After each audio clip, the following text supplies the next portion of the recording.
Pour un être humain, seules deux choses sont immuables, la vie et la mort. Entre les deux se glisse une existence plus ou moins longue, plus ou moins agréable et remplie de rencontres bonnes ou mauvaises. Ces individus que l'on croise durant notre séjour sur Terre participent donc en partie à notre bonheur, mais ils sont aussi ceux dont le danger peut provenir, d'autant plus lorsqu'on leur accorde une confiance aveugle.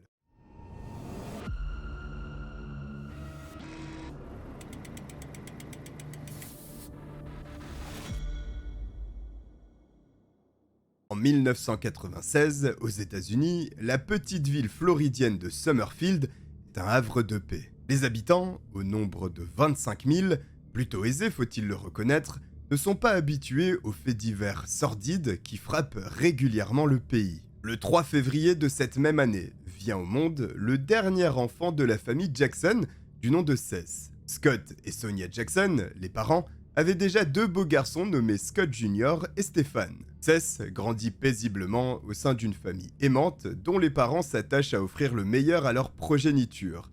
Ainsi, en 2011, le jeune homme, à présent âgé de 15 ans, poursuit son parcours scolaire au lycée de Bellevue où il est en deuxième année. Tout se passe pour le mieux à l'école, les performances de l'adolescent sont honorables avec des résultats satisfaisants, il a beaucoup d'amis et passe du temps avec eux. Seth est véritablement une personne à la trajectoire de vie normale, voire agréable. Le plus clair de son temps, il le partage avec son meilleur ami, William Samalo. Ils se fréquentent quasiment quotidiennement, font du BMX, se baladent et pratiquent toute autre sorte d'activité. Il est donc très rare qu'au cours d'une journée entière, ils n'échangent pas, que ce soit en personne ou bien par SMS. Pourtant, ce lundi 18 avril 2011, William écrit à plusieurs reprises à son ami sans que celui-ci ne réponde à ses messages.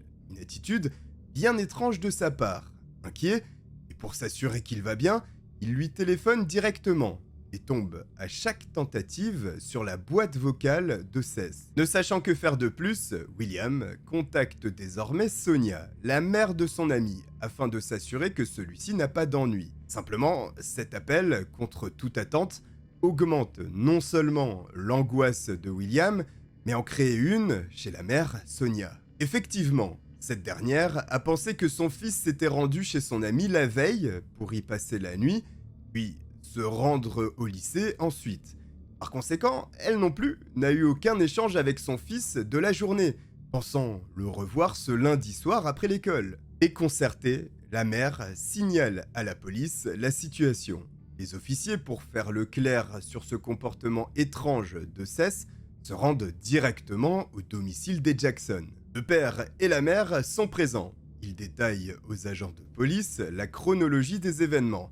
Seth est parti la veille, le dimanche 17 avril, en fin de journée. Sonia lui a envoyé un texto en demandant s'il souhaitait qu'elle le ramène à la maison. L'adolescent a répondu, et le SMS que Sonia a obtenu en retour l'a surprise. Seth aurait dit « laisse tomber, salope », avant d'ajouter qu'il passerait la nuit chez des amis. Une façon de s'adresser à sa mère qu'il n'a jamais employée jusqu'à présent, que ce soit par téléphone ou de vive voix. Simplement, il reste un adolescent. Sonia pense qu'il a peut-être vécu une mauvaise journée et préfère laisser couler cet incident pour en parler avec lui tranquillement le lendemain. Elle espère qu'en passant la nuit chez son ami William, cela arrangera ce qui le tracasse. Oui, mais voilà, le lendemain, ni William ni la famille Jackson n'a de nouvelles de Seth, et ce, depuis 24 heures actuellement. Après avoir entendu ce récit, les agents pensent immédiatement à une crise d'anxiété soudaine d'un adolescent. Tous les signes semblent réunis pour une telle conclusion. Ils estiment donc que Seth, suite à une situation qui a causé un mal-être chez lui, a décidé de s'enfuir. Bien que cette hypothèse apparaisse des plus plausibles, les officiers ne peuvent se contenter d'éléments théoriques et doivent vérifier qu'ils sont sur la bonne piste. Pour ce faire, ils souhaitent consulter les relevés téléphoniques de l'adolescent. Ils ne peuvent obtenir qu'à l'aide d'un mandat ou à condition de recueillir le consentement de la personne concernée. Bien sûr, Seth n'est pas présent, mais puisqu'il est mineur, sa mère peut valider une telle requête des policiers. Avec les relevés, Ils espèrent recréer l'itinéraire de Cess et comprendre ce qui l'a amené à fuir. Mais pour plus de précision encore, ils sollicitent également, de la part des parents, une liste des proches que l'adolescent fréquente afin de mener certains interrogatoires. Sonia, étant proche de son fils et connaissant sa vie privée, donne instantanément le nom d'Amber Wright, l'ancienne petite amie de Cess. La mère sait qu'Amber et Cess avaient entamé une relation amoureuse en décembre 2010, avant de se séparer il y a quelques semaines désormais. Cette rupture, par ailleurs, a véritablement affecté l'adolescent qui était tombé éperdument amoureux de la jeune femme. Une fois le maximum d'informations recueillies auprès des parents, les officiers visitent la chambre de Cess à la recherche de traces potentielles, mais ne trouvent rien de significatif. Cependant, avec les éléments en leur possession à présent, ils sont optimistes, considérant qu'ils devraient rapidement comprendre la situation et pourquoi pas retrouver prochainement le fugueur.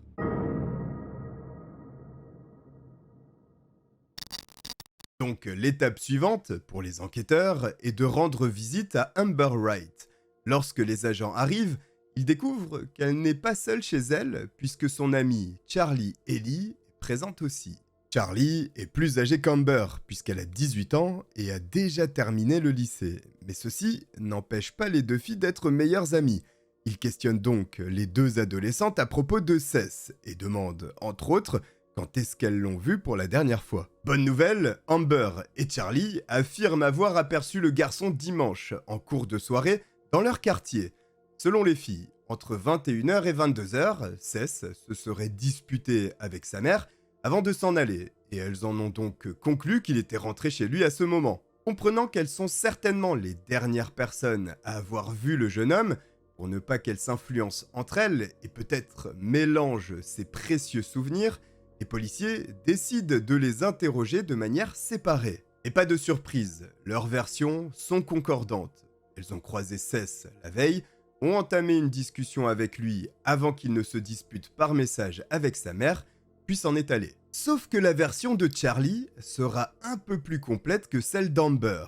Et les éléments apportés sont de taille. Elle indique qu'après que le garçon se soit éloigné d'elle, toutes deux ont entendu retentir une forte détonation qui pourrait s'apparenter à celle d'un pétard ou d'une arme à feu. Par ailleurs, au moment où le bruit s'est fait entendre, elles ont pu apercevoir le jeune homme partir en courant, et c'est ainsi qu'elles n'ont plus eu de nouvelles de Cess depuis. Les policiers, en écoutant les dires des deux jeunes femmes, saisissent que l'affaire sera certainement un peu plus complexe que leur intuition initiale. Notamment lorsque l'agent qui interroge Charlie demande des précisions sur la détonation, le comportement de Cess et la direction de fuite. La jeune femme est confuse dans ses propos. Elle affirme des choses avant de se rétracter dans la phrase suivante, piquant un peu plus la curiosité de l'officier qui la questionne. Elle dit finalement qu'au moment de la détonation, elle a aperçu une personne debout à environ une trentaine de mètres d'elle. Le policier lui demande donc si elle connaît la personne ou pourrait la décrire. Charlie répond par la négative. Cependant, l'agent laisse un blanc et un malaise s'installer. La jeune femme finit par avouer qu'elle connaît l'individu. Il s'agit de Mike Bargo. Mike Bargo, ce n'est pas n'importe qui. C'est le nouveau petit ami d'Amber. Cette révélation est un pavé dans la mare, puisque non seulement Mike connaissait Cess, mais il était également la raison de sa rupture avec Amber. Les deux garçons éprouvent une haine viscérale l'un pour l'autre. Ce qui au départ devait être une simple affaire d'adolescents fugueurs se transforme en réel sac de nœuds tapissé d'un soupçon de mensonge et d'omission qui désormais font douter indubitablement les enquêteurs. Ils creusent un peu plus la piste de Mike Bargo, demandant à Charlie des détails sur cette personne. Il s'avère qu'il est aussi âgé de 18 ans et a terminé le lycée. Sa très bonne amie Charlie, vivant seule dans une petite maison, il passe régulièrement du temps là-bas. C'est au cours d'une fête organisée à cet endroit qu'il rencontre Amber. La lycéenne, bien qu'elle soit encore en couple avec Cess, tombe sous le charme du garçon plus âgé et débute une histoire d'amour avec lui. Après avoir révélé ces éléments, Charlie constate l'intérêt que les officiers de police portent à Mike. Elle comprend ainsi qu'elle vient de le placer dans une position inconfortable vis-à-vis de la police. Son comportement change drastiquement et elle affirme qu'elle n'est plus certaine de ce qu'elle vient d'indiquer, n'apportant plus aucun autre élément. En parallèle, l'officier qui interroge Amber a pris connaissance des informations que Charlie a délivrées, notamment le point selon lequel les deux jeunes femmes auraient assisté à la fuite de Cess et au déclenchement d'une détonation. Il questionne donc la deuxième adolescente afin de s'assurer que les versions concordent. Cependant, une surprise attend la police. Amber explique qu'il n'y avait pas d'individu dans la rue ce soir-là, Cess étant rentré chez lui suite à la dispute avec sa mère. Par ailleurs, elle n'a aucun souvenir d'une détonation non plus. Elle finit en indiquant que sa rupture avec son petit ami s'est déroulée calmement, sans animosité et de façon consensuelle. Cette version d'Amber pose un problème que les policiers ne peuvent pas ignorer. L'une des deux filles est en train de mentir. Afin d'extraire la vérité de tous ces dires, les agents, après avoir discuté entre eux, confrontent Amber et Charlie. Ils demandent en premier lieu à Amber si elle a vu Mike ce soir-là dans la rue. Elle maintient son explication et dit que non. Les policiers indiquent donc que ce n'est pas ce que raconte Charlie, mais elle continue de nier, ajoutant qu'elle ne comprend pas pourquoi son ami a dit une telle chose. Lors de la confrontation entre les deux amis, les agents observent leur comportement, et ils ne s'attendaient pas à ce qu'Amber, une adolescente de 15 ans, reste aussi calme dans le cas où elle aurait souhaité dissimuler un morceau de vérité. Ils ne savent plus trop quoi penser et exercent donc une pression afin d'obtenir le fin mot de l'histoire. Simplement, c'est Charlie qui va se rétracter sur sa version, en tout cas sur les points concernant la présence de Mike ainsi que la détonation. N'ayant pas de raison de douter d'Amber qui n'a montré aucune faille dans son discours, la seule information certaine est que Cess se trouvait avec les filles dans la rue la veille de sa disparition. Pendant ce temps, William n'abdique pas et parcourt les alentours à vélo à la recherche de son ami. Sur son trajet se trouve la maison d'Amber, à qui il a décidé de rendre visite pour la questionner au sujet de la disparition de Cess. Lorsqu'il atteint le domicile de la jeune femme, il remarque que des agents de police sont présents. Ceux-ci ne l'intimident pas, il les rejoint donc. Le garçon a des informations supplémentaires. Les officiers l'écoutent d'une oreille attentive. William affirme que Cess se trouvait chez lui ce dimanche après-midi pour jouer à des jeux vidéo et se détendre. Plus tard dans la soirée, tandis que les deux jeunes hommes sont toujours devant des jeux vidéo, Cess reçoit un appel d'Amber. Le garçon s'éloigne de son ami pour plus de discrétion. Cependant, des bouts de la conversation atteignent ses oreilles. Il comprend globalement qu'Amber lui explique qu'elle est encore amoureuse de lui et qu'elle souhaite arranger les choses. William, en tant qu'ami, ne peut s'empêcher de prodiguer un conseil, bien que non sollicité par Cess, celui de ne pas revoir Amber, cette rencontre ne pouvant que lui apporter des mauvaises choses. Cess est incapable de résister à l'appel de son ancienne petite amie pour laquelle il éprouve toujours de forts sentiments et conserve le fol espoir qu'elle retournera vers lui. Le jeune homme annonce à William qu'il a besoin de réfléchir, qu'il va rentrer chez lui pour ça, et voici les derniers mots qu'ils ont échangés tous les deux. Mike Bargo revient donc au centre du débat. Les policiers ne se privent pas pour demander à William, cette fois-ci, des informations à propos de lui. Le jeune homme est dur dans ses propos, décrivant Mike comme une personne infréquentable qui, pour se sentir exister, traîne avec des lycéens qu'il parvient à manipuler. Il serait notamment le meneur de la bande à Charlie, Amber, etc. Après avoir entendu le garçon, les policiers lui exposent leur théorie selon laquelle son ami a certainement fugué suite à un chagrin d'amour. Cependant, à l'instant où il partage cette hypothèse, il remarque le visage de William se décomposant, l'air de dire « Vous n'avez absolument rien compris ». Les officiers doivent quitter le domicile d'Amber, mais après la discussion étrange avec les deux adolescentes, ainsi que les propos rapportés par William, ils décident d'examiner de plus près toute cette affaire. Dans un premier temps, ils déploient un périmètre de recherche basé sur le dernier endroit où Cess a été aperçu. Ensuite, ils diffusent des avis de recherche avec la photo du garçon aux alentours dans l'espoir de recueillir des indices. Ils se concentrent aussi sur la localisation de Mike Bargo ainsi que Kyle Hopper, le frère d'Amber qui ferait également partie du groupe d'amis. Ayant appris que Mike pouvait avoir une personnalité turbulente, les policiers vérifient les antécédents de ce dernier dans leur base de données. Ils découvrent qu'une ordonnance restrictive a été prononcée à son égard l'an dernier et qu'il a également été interpellé pour port d'armes illégales. Enfin, la police patiente toujours s'agissant des relevés téléphoniques réclamés auprès de l'opérateur gérant les forfaits mobiles de la famille Jackson. L'enquête n'est pas uniquement menée par les détectives, puisque William, de son côté, n'abandonne pas. Lorsque les agents de police ont quitté la maison d'Amber, lui est resté, dans l'espoir d'obtenir encore plus d'éléments de la jeune femme. À son tour, il lui demande ce qu'il s'est passé. Elle réitère son explication. Cess est venu, a passé du temps avec elle et Charlie, puis il est parti. William n'en croit pas un mot. Il le fait savoir à Amber en n'hésitant pas à la traiter de menteuse et en l'enjoignant à lui dévoiler la vérité. Amber force William, qui l'importune avec ses questions, à quitter les lieux. Au moment où elle fait ça, elle glisse une phrase qui fait froid dans le dos, puisqu'elle indique au garçon qu'il y a des choses qu'il n'a pas besoin de savoir. William est sous le choc. L'ex-petite amie de Cess vient de lui révéler que l'histoire ne se limite pas à ce qu'elle a pu raconter aux policiers et que la vérité est ailleurs. Mais William n'est pas le seul à se mettre à douter de la version d'Amber, puisque les enquêteurs, en approfondissant leurs recherches, découvrent sur le réseau social Facebook, en suivant le profil de Cess, que le couple s'est disputé ouvertement. Il apparaît que le jeune homme a découvert la relation entre Amber et Mike. Des premiers échanges interviennent à ce moment. Puis Cess croise le nouveau couple à une fête. Cela ne se passe pas bien, puisque le jeune homme de 15 ans frappe son homologue plus âgé qui ne réagit pas, apeuré. S'ensuit de nouvelles altercations sur Facebook, où Cess montre son hostilité tant à l'égard de Mike qu'Amber.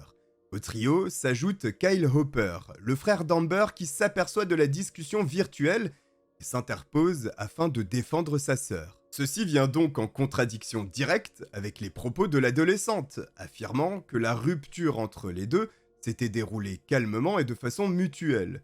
Or, la découverte de la police démontre clairement que ce n'est pas le cas. À ce stade, la police a besoin à tout prix de mettre la main sur Mike Bargo afin de clarifier cette affaire plus qu'opaque. Mike est non seulement recherché par la police, mais également par William qui ne lâche pas son ami. Alors qu'il circule dans les rues de la ville, il tombe sur Kyle, le frère d'Amber. Aussitôt, il le questionne, demandant où se trouve Cess, et s'il sait où se trouve Mike également. Dans les deux cas, Kyle affirme qu'il n'en a aucune idée. Mais son comportement inhabituellement nerveux, ainsi que son départ précipité au milieu d'une conversation qui semble le gêner, convainc définitivement William que tout ce petit monde dissimule un secret. Pourtant, il n'y a toujours aucune nouvelle de Cess. Et voici que nous atteignons le mardi 19 avril.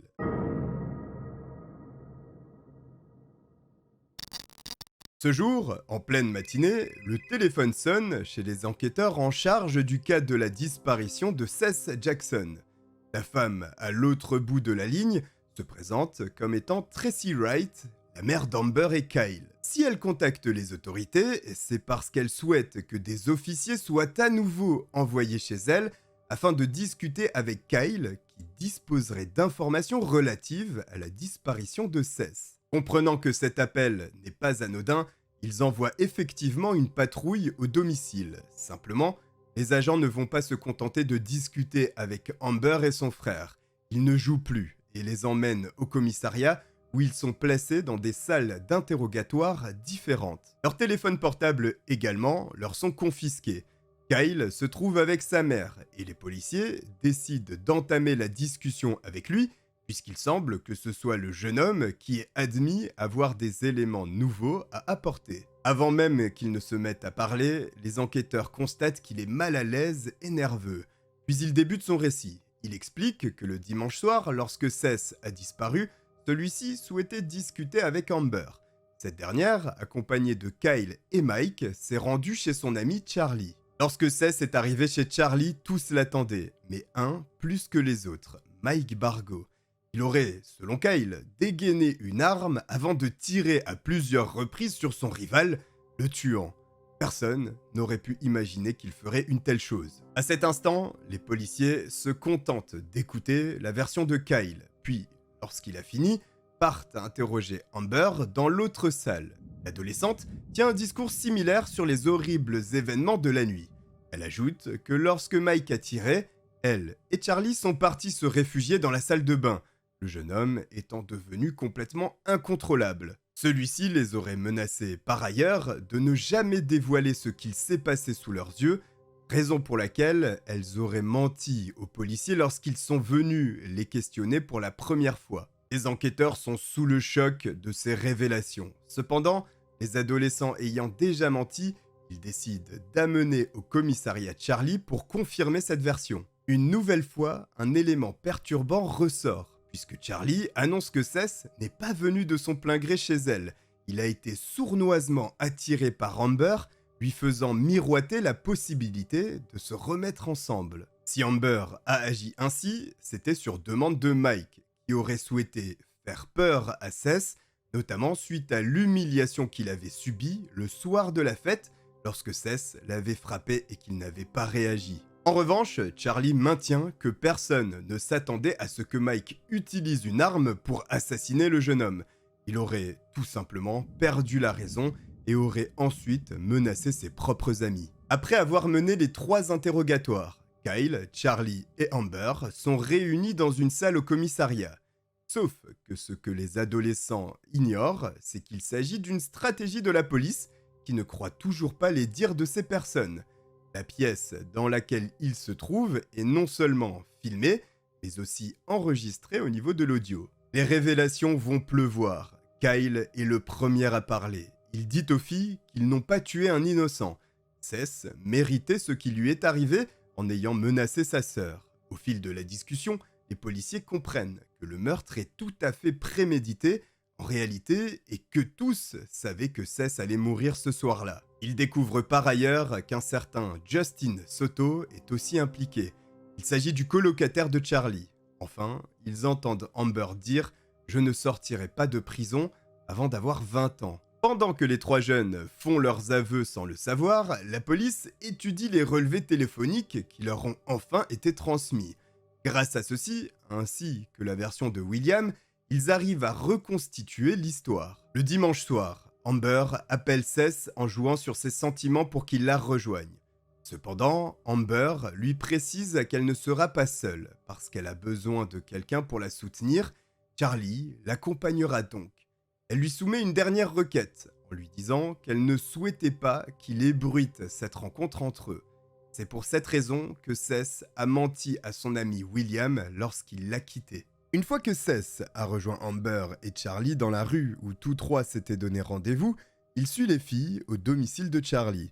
Sur le chemin, Amber prévient Mike qui se trouve dans la maison qu'elle revient avec son ancien petit ami. Si elle doit le prévenir, c'est pour que Justin Soto, le colocataire de Charlie, puisse se tenir prêt au moment où Cess passera la porte. Il devra lui asséner un violent coup avec un morceau de bois, puis Kyle sera chargé de le maîtriser. Ce sera enfin au tour de Mike d'intervenir et d'abattre le jeune homme. Ça, c'est dans la théorie. En réalité, lorsque Cess a traversé la porte d'entrée, il a été frappé à la tête avec le morceau de bois, mais s'est aussitôt enfui, comprenant qu'il avait été piégé. Mike lui tire alors 2 fois dans le dos, mais cela n'arrête pas Cess, qui court pour sa vie, parvenant à sortir de la petite maison. Il est poursuivi par tout le groupe. Justin rattrape le jeune homme, le plaque au sol et Mike tire une 3e fois à l'arrière de la tête. Pourtant, Cess n'est toujours pas mort. Il est ramené à l'intérieur à nouveau, placé dans la baignoire et Mike ordonne qu'il soit laissé en vie. Justin et Kyle nettoient le sang qui jonche le sol de l'appartement pendant que Mike torture de longs instants le pauvre Cess qui est désormais sans défense. Il le frappe violemment à coups de poing, puis il utilise une batte de baseball afin de lui fracturer les genoux. Il en finit avec lui en lui tirant une 4e fois en pleine tête. Pour se débarrasser du corps, il décide de le démembrer dans la baignoire. Mike est complètement en train de vriller et continue de tirer sur le cadavre de Seth 4 fois supplémentaires.